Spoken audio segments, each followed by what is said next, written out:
Ada doktrinasi kalau mau sukses itu harus merantau. Oh iya benar. Anak IPB sih relatif lebih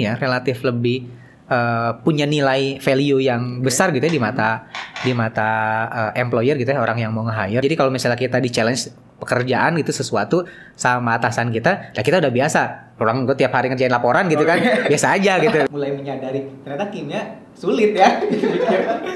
Coba untuk menganalisa gitu. Ilmu kimia kepake menganalisa ya. Oke, yang bisa ya. Dan itu sangat membekali banget sih untuk bisa survive gitu ya di dunia pasca kampus.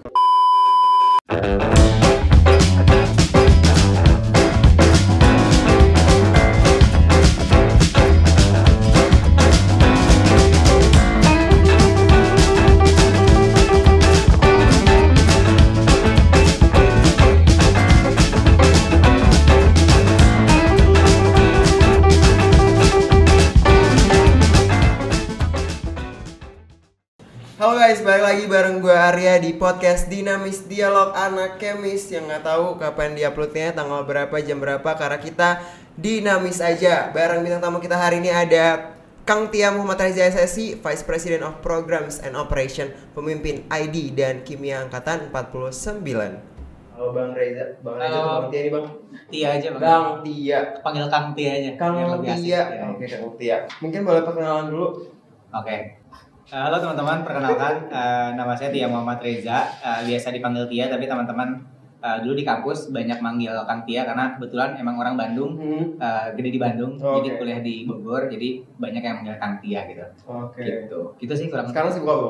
Sekarang sibuk di Pemimpin ID, jadi mungkin sekalian kenalin dulu boleh. itu apa. Jadi Pemimpin ID itu kita menyebut diri kita sebagai social startup, jadi misi kita tuh sebenarnya misi sosial, tujuan besarnya adalah pengen menciptakan ekosistem kepemimpinan di Indonesia yang lebih baik. Nah, tapi pendekatan startup gitu ya. Pakai startup, terus fast growth segala macam kayak gitu. Nah, ya kurang lebih itu sih, kita punya beberapa produk kayak produk pembelajaran gitu ya, ada learning, training yang memang di area kepemimpinan. Terus kita juga punya media di @pemimpin.indonesia, mungkin bisa di follow juga. Pemimpin.indonesia. Ya, Pemimpin.indonesia itu ada di Instagram, ada di LinkedIn juga, di beberapa. Jadi kita ngasih edukasi ilmu tentang kepemimpinan itu setiap hari itu di situ. Jadi tentang framework kepemimpinan, terus tentang best practice, bagaimana diimplementasi di organisasi segala macam. Dan yang terakhir adalah kita punya komunitas juga. Jadi komunitas dari alumni yang memang tergabung di programnya, di program yang bootcamp yang tadi tuh yang di learning. Nah, setelah lulus, setelah selesai graduation, mereka berkumpul lagi. Nah, berkumpul untuk bareng-bareng bikin kegiatan aktivitas. Jadi komunitasnya kurang lebih kayak gitu sih. Berarti alumni dari Pemimpin ID. Betul, program-program Pemimpin ID. Oke, berarti fokusnya di leadership ya Bang? Betul, leadership. Jadi buat teman-teman nih yang mau belajar dan mau tahu banyak info tentang leadership, boleh cek ya Bang IG-nya ya? Ya, boleh. Pemimpin.indonesia. Aduh, aku kebiasaan ngomong Bang nih. Maaf ya Pak, maaf. Ya. Oke. Pertanyaan untuk Kang Tia ini yang pastinya karena kita lagi ngundang Kang Tia sebagai alumni dari Kimia 49 ya Bang, Kimia 49. Apa sih Bang awalnya yang mendorong Kang Tia dari sekian banyak departemen, sekian banyak kampus di Indonesia, kenapa milihnya Kimia IPB? Oke. Alasan memilih Kimia IPB sebetulnya story cukup panjang ya. Pertama mungkin mulainya dari jurusannya dulu. Kenapa sih kimia gitu? Jadi kebetulan saya tuh dulu masuknya tuh ke kalau sekarang itu SBMPTN ya, ujian tulis. Yang ada ujiannya. Nah, ujian tulis. Nah, dulu tuh milih tuh dua tuh. Satu pilihan pertama kimia IPB, pilihan kedua kimia UPI. UPI Bandung. UPI Bandung, betul. Dan dulunya kimia murni gitu. Nah, ya kenapa? Karena sebetulnya dulu pas di SMA nilai yang paling bisa dibilang nilai yang paling bagus di antara yang lain itu nilai kimia. Itu umum ya, anak-anak rata-rata milih kimia karena nilainya paling bagus gitu. Ya karena itu dirasa kayaknya oke nih kalau misalnya kita masuk ke kimia gitu, akhirnya memutuskan untuk ambil kimia. Nah, di mananya itu masih galau tuh waktu zaman kelas 12 waktu SMA kelas 3 kan. Nah, akhirnya mempertimbangkan tuh. Kan kalau di Bandung, saya kan orang Bandung asli. Bandung kan banyak ya kampus ya. Ada UNPAD, TB, terus TB juga ada UPI juga, ada UIN juga, banyak lah. Terus kenapa akhirnya memutuskan untuk memilih PB gitu? Pertama, dulu nggak tahu dapat dari mana ya. Ada doktrinasi kalau mau sukses itu harus merantau. Wih. Oh iya Iya bener, gitu bener. ya. Harus sukses itu harus Iya. merantau. Jadi mencoba untuk nggak boleh kuliah di Bandung nih, kayaknya harus kuliah keluar kota. Mikir tuh kan. Pilihannya kan beberapa ya. Kalau kimia kan kalau di luar kota ya paling di IPB, di UI sama di Jogja. Nah, kenapa akhirnya ke IPB? Milih di asalnya pengen juga milih di UGM gitu ya. Tapi UGM pas bilang ke orang tua, wah kejauhan, susah. Oh, gitu kan. Nggak dibolehin. Ke UI alasan utamanya adalah pergaulan. Agak berat kalau Oh, Jakarta iya, gitu iya, ke iya. orang-orang dari apa namanya Bandung kan, tapi Bandungnya tuh nggak kota-kota banget, agak pinggiran gitulah. Jadi stigmanya masih Jakarta tuh masih apa namanya mengerikan gitu pada waktu itu gitu ya. Kalau sekarang udah biasa aja. Nah akhirnya ya, jatuh pilihannya kepada kimia IPB gitu ya. Dan kimia IPB kan sebetulnya memang jadi salah satu yang terbaik juga kan di Indonesia gitu. Itu sih background story kenapa sih memilih akhirnya kimia dan IPB gitu. Berarti waktu kedua ya, kimia IPB, kimia Sama UPI, kimia dalam UPI. pertama kimia IPB. Betul. Akhirnya masuk di SBM. Masuk di SBM. Dulu masih zaman koran. Udah masih ngalamin gak sih zaman koran? Zaman koran tuh Pengumumannya tuh SBMPTN tuh di koran. Oh iya, Iya. waktu itu tahun berapa ya? 2012. 2012. Masih itu pakai koran. Masih pakai koran. Itu dikirim satu-satu ke rumah atau gimana? Jadi kalau dulu tuh di SBMPTN itu di apa namanya? Kalau di Bandung tuh ada namanya Pikiran Rakyat, salah satu. Pikiran Nggak apa-apa yang nyebut merek kalau Enggak apa-apa. Salah satu redaksi gitu. Ya? Koran-koran Pikiran Rakyat. Nah, dia tuh biasanya tiap tahun memang ngedisplay gitu orang-orang yang lolos di universitas mana gitu ya, di area tersebut di Kota Bandung waktu itu. Nah, ya udah waktu hari H itu beli koran untuk ngelihat lolos atau enggak. Terus ada logonya, terus nama, terus kodenya, namanya siapa, lolos kemana. Oh wow, aku Experience baru tahu nih, aku baru tahu. Itu experience yang menegangkan juga kan. Kalau sekarang mah langsung ini ya online. Iya. Kalau dulu mah gini lihat satu-satu, wah seru. Oke. Selama jadi anak kimia, masuk ke kimia kan juga merantau ya bang. Gimana pengalaman pas merantau ke Bogor? Yang paling saya syukuri sebetulnya kenapa di PB itu salah satunya adalah terkait asrama sih. Asrama setahun. Ngalamin kan asrama ya? Ngalamin. Dulu abang masih TPB. TPB betul Ya. namanya. Kalau kita udah PPKU. PPKU ya. Wah itu asrama tuh sebetulnya itu jadi apa ya? Bisa jadi salah satu apa ya? Titik balik lah untuk bagaimana bisa berinteraksi dengan banyak orang yang lebih luas gitu ya. Kan kalau di asrama mungkin ngalamin juga gitu, ketemu sama orang dari ujung barat sama ujung timur gitu kan. Dulu masih ingat sekamar itu sama orang Medan, satu lagi sama orang Medan, orang Bogor sama orang Lampung. Itu kan Sekamar harus beda daerah kan? beda daerah kan, itu seru banget kan. Apalagi sama orang Medan gitu kan. Kalau aku sendiri orang Sunda gitu kan agak malu-malu, lemah lembut segala macam. Terus kalau orang Medan kan agak keras gitu ngomongnya. Dan di situ kan seru gitu, di situ interaksinya tuh bersinergi lah ya, bareng-bareng segala macam. Itu jadi salah satu yang paling seru juga sih sebetulnya waktu awal-awal ya di kampus IPB. Kalau di kimia gimana bang? Nah di kimianya kan tingkat 1 di TPB tuh, terus masuk ke kimia. Kimianya sebetulnya yang serunya adalah sebetulnya di lingkungannya sih. Lingkungannya apa ya? Di kimia itu kan dulu tuh masih zaman kimia yang di gedung lama tuh. Yang Gedung lama tuh di mana? Oh, belum nggak ngalamin ya? Belum. Ini kan kimia yang baru tuh di sini ya. Gedung lama tuh yang di atas Papet. Oh, oke. Di atas Masih Papet. gabung sama bangunan itu. Di bawah kan Papet tuh di lantai 4 kalau nggak salah. Lantai 4 tuh naik lift ke atas, lantai 4 di situ masih belajar di situ kan, lab juga di situ, lab organik kan, organik segala macam semuanya di situ kalau nggak salah. Ya di situ sih belajar gitu bareng-bareng. Dulu masih ingat satu RK04 apa kalau nggak salah namanya itu kelas RK04 kelasnya. masih ngalamin nggak ya? Enggak. Itu kelas legend banget mungkin kalau anak-anak kimia yang zaman kok gitu ya, atau misal sebelum-sebelumnya kayak pada tahu tuh RK04 itu kayak itu kelas ya kelas yang kimia banget gitu ya, dibandingin karena biasanya kan kalau anak-anak kimia kelasnya nggak cuma di situ kan, kadang ada di Papet, kadang ada di FPIK, tapi kalau udah di kimia ya di situ di RK04 itu. Gitu. Berarti dulu belum ada bangunan kayak gini sekarang. Belum ada. Ini tuh apa? Berdiri tuh waktu tingkat 3, tingkat 4 gitu. Jadi pas tingkat 2, 3 itu masih di gedung lama. Oh iya. Tingkat 4 lah kalau nggak salah, baru pas penelitian di sini. Tapi pas awal-awal masih di sana di gedung lama. Terus awal masuk kimia ada culture shock. Wah. Oh, kimia tuh sebenarnya luas banget ya. Iya benar. Nah itu menarik juga. Jadi kan tadi alasan-alasan pertama itu karena ngerasa bahwa wah gue jago nih. Iya, pas SMA jago. Ternyata pas masuk kimia, bentar, kayak gue nggak jago.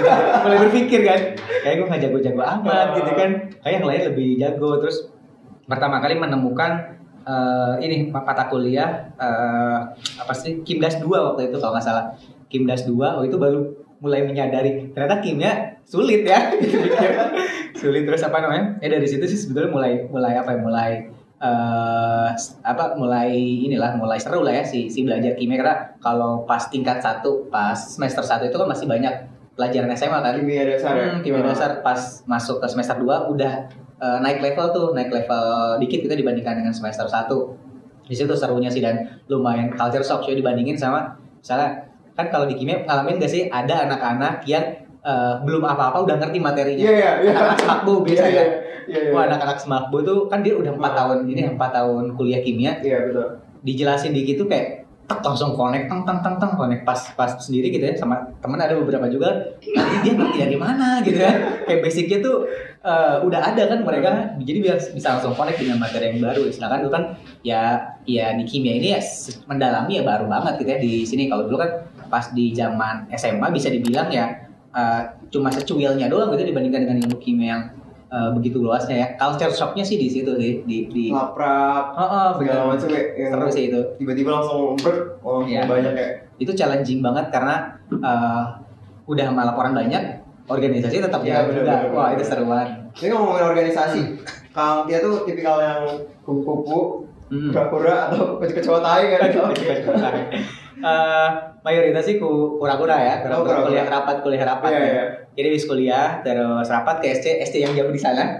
SC yang FMIPA di depan kan? Yang sebelah gimnasium ya? Seberang. Dulu yang di seberang ini yang SC FMIPA yang di dekat dekanat.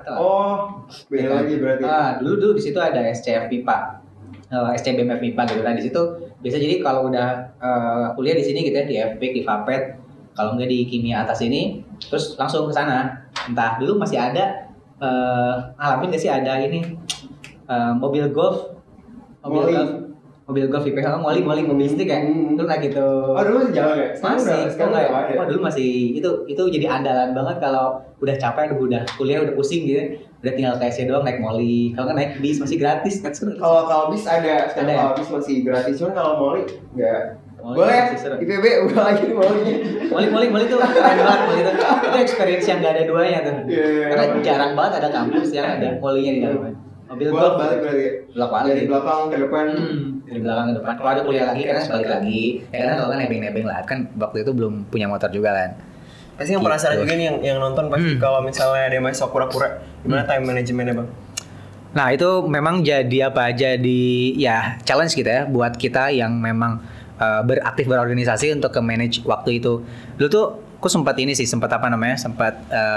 dapat mentoring juga gitu ya dari waktu itu, dari seingatku waktu itu wakil presiden mahasiswa 4 tahun di atas aku gitu ya. Dia tuh bilang kayak gini, kita tuh di dalam kehidupan itu di dalam kehidupan jadi mahasiswa gitu ya, punya tiga urusan. Yang pertama istirahat, yang kedua akademik belajar, yang kedua organisasi. Yang ketiga organisasi gitu ya. Nah, kita tuh tinggal mau ngorbanin yang mana aja untuk bisa optimal di antara keduanya. Nah, kalau misalnya kita mau mengoptimalin akademik dan istirahat, ya berarti organisasi mungkin kurang gitu ya, atau misalnya ya bisa dibilang nggak sama sekali karena pengen akademiknya excellence terus istirahatnya banyak juga. Atau misalnya mau organisasi sama istirahat gitu ya akademiknya bisa jadi turun gitu ya, nggak bagus gitu ya. Atau mau akademik dan organisasi, nah konsekuensinya adalah istirahatnya turun banget gitu ya. Pokoknya itu pas zaman sibuk-sibuknya tuh di tingkat 3 pas semester 5-6 gitu kalau nggak salah, itu tuh zaman banyak praktikum tuh. Iya benar kan? Semester 5-6 tuh banyak praktikum. Pas zaman praktikum itu sampai kerjain lapor, jadi rapat baru selesai jam 11 gitu kan. Habis itu pulang istirahat dulu sebentar. 11 malam kan. Biasanya baru mulai jam 7 kan segala macam, terus kemana dulu, jam 11 baru nyampe ke kosan, istirahat dulu bentar. Habis itu ngerjain laporan. Pagi lagi. Iya, sampai jam 1, jam 2. Nah, itu baru bisa istirahat. Atau misalnya istirahat terus dilanjut lagi habis subuh segala macam ya. Menurutku itu bagian dari konsekuensi keputusan sih ketika kita memilih untuk aktif di organisasi dan pengen tetap akademisnya oke gitu ya.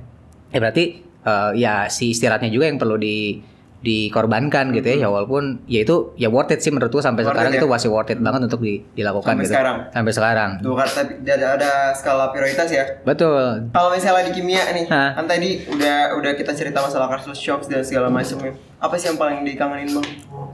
Yang paling dikangenin sebetulnya yang paling berasa banget sih praktikum ya. Oh, Praktikum. Gue sebenarnya lebih suka praktikum daripada di kelas ya. Karena kalau di kelas itu relatif yang ngedengerin doang gitu. Tapi kalau praktikum itu ada aktivitasnya dan itu karena sebetulnya waktu awal pengen ke kimia itu karena berekspektasi bahwa di kimia itu praktikumnya seru gitu, bikin eksperimen.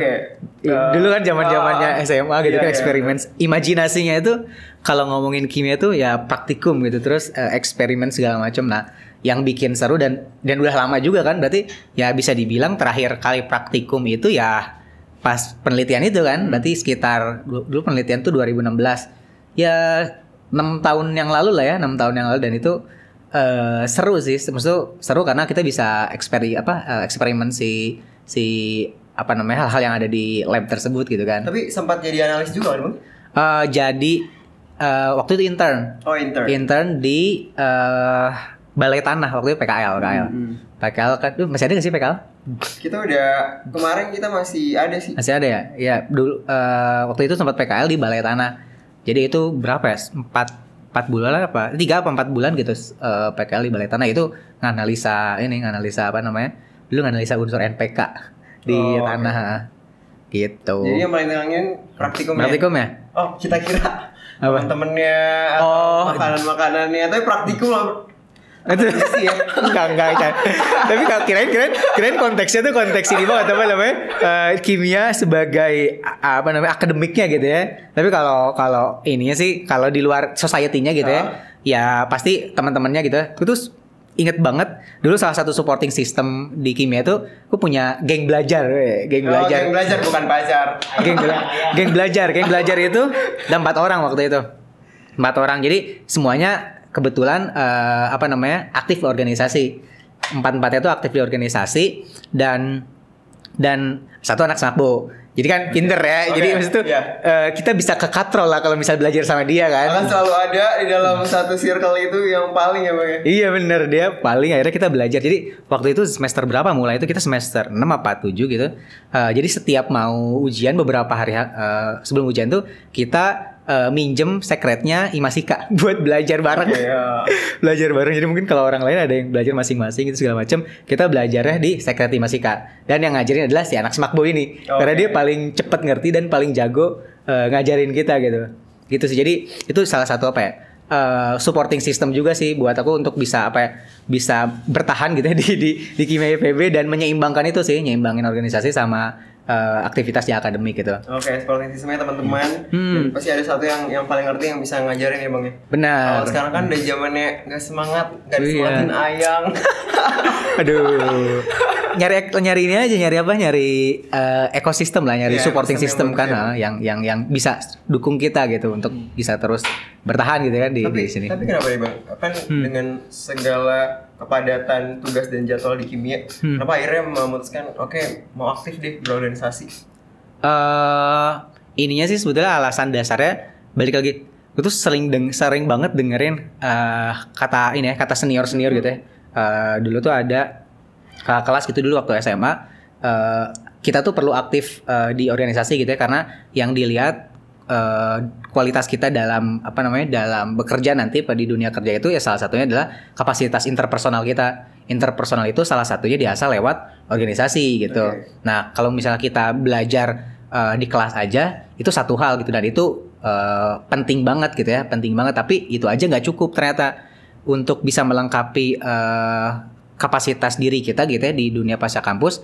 Ya kita perlu memperkuat si interpersonal skill itu. Nah, itu dengan cara berorganisasi gitu. Karena di situ kebangun kolaborasi, kebangun kemampuan mengambil keputusan, menyelesaikan masalah segala macam. Jadi alasan utamanya itu kata orang dulu, kata senior dulu kan. Tapi ternyata pas aku jalanin itu bener banget dan itu penting banget untuk kita bisa survive gitu ya di dunia pasca kampus. Kalau suka dukanya apa? Suka duka apa nih? Selama berorganisasi kan pasti banyak up and down nih. Suka duka pasti banyak. banyak banget. Kalau duka dulu mungkin kita biar apa happy ending nanti ya. Oke. Dukanya pasti ya di beberapa beberapa ya aku pun nggak sempurna gitu ya waktu ngejalanin apa namanya akademik di kimia sempat turun juga gitu ya. Ya nilainya sempat di beberapa semester kadang hancur-hancuran gitu ya, tapi ya itu bisa comeback gitu ya, bisa memperbaiki di semester-semester selanjutnya. Yang penting ya tetap bisa bisa survive lah ya sampai selesai gitu ya. Paling ya dukanya paling ya di situ gitu ya. Ya dukanya lagi ya istirahatnya dikurang gitu ya. Iya, karena mungkin kalau misalnya kita fokus ke akademik aja gitu tanpa organisasi ya mungkin jam 10 jam 11 sudah bisa tidur gitu ya. Terus besoknya pagi udah lebih segar untuk jalan kuliah lagi. Karena waktu itu ada yang kuliah jam 7 jam 8 kan. Masih kan sekarang? Ya, masih kan. Jam 7 udah kuliah gitu kan. Iya. Makanya tadi pas Kang Tia cerita itu kan jadi dari pagi ke pagi lagi kan. Iya benar. Makanya dari itu. Jadi ya itu dukanya salah satunya memang ya istirahatnya jadi terbatas gitu ya. Mungkin orang punya istirahat yang panjang. Ya kalau misalnya mau menyeimbangkan itu ya berarti ya terbatas lah istirahatnya dibandingkan dengan orang-orang pada umumnya gitu ya biasanya gitu. Dukanya itu kalau sukanya berorganisasi pertama banyak teman sih ya, banyak teman. Terus kan kalau aku organisasinya memang sampai ke level kampus gitu ya, terus sampai ke eksternal juga. Jadi temannya tuh jadi lebih banyak gitu ya, kenal sama orang lintas fakultas, bahkan lintas universitas gitu ya. Dan itu ternyata bermanfaat untuk dunia pasca kampus. Aku tuh sebetulnya sampai sekarang kalau boleh cerita gitu ya, dapat kerjaan itu rata-rata bukan langsung ngelamar pakai CV gitu segala macam, tapi memang dari interaksi. Pekerjaan pertamaku tuh dari mentor gitu ya. Waktu itu kita sempat kolaborasi waktu aku jadi menteri di BMKM IPB, tahun terakhir kan di BMKM IPB ya, jadi menteri PSDM. Terus kita bikin project bareng tuh sama eksternal, kolaborasi lah gitu. Nah ternyata mungkin dia melihat pekerjaan waktu di situ tuh bagus. Nah record itulah yang waktu dia buka intern dia ngontak gitu, mau daftar nggak nih mau ikutan nggak nih intern, perusahaanku lagi buka lowongan untuk intern. Nah akhirnya aku masukin CV kan. Ya tapi basically sebenarnya udah kenal juga. Akhirnya selang beberapa hari kemudian langsung udah bisa join gitu, silakan langsung masuk. Jadi sebelum lulus sebetulnya waktu itu tuh udah mulai dapat penghasilan lah dari si intern itu. Jadi aku tuh lulus tuh kalau nggak salah tuh Februari, aku masuk intern dan dapat penghasilan tuh dari bulan sekitar Oktober gitu kalau nggak salah. Jadi ya lumayan lah. Jadi waktu akhir semester terakhir bayar sendiri, terus wisuda bayar sendiri kayak gitu-gitulah. Itu lumayan banget sih. Apa sih tips dari Kang Tia untuk teman-teman yang mau masuk organisasi? Kan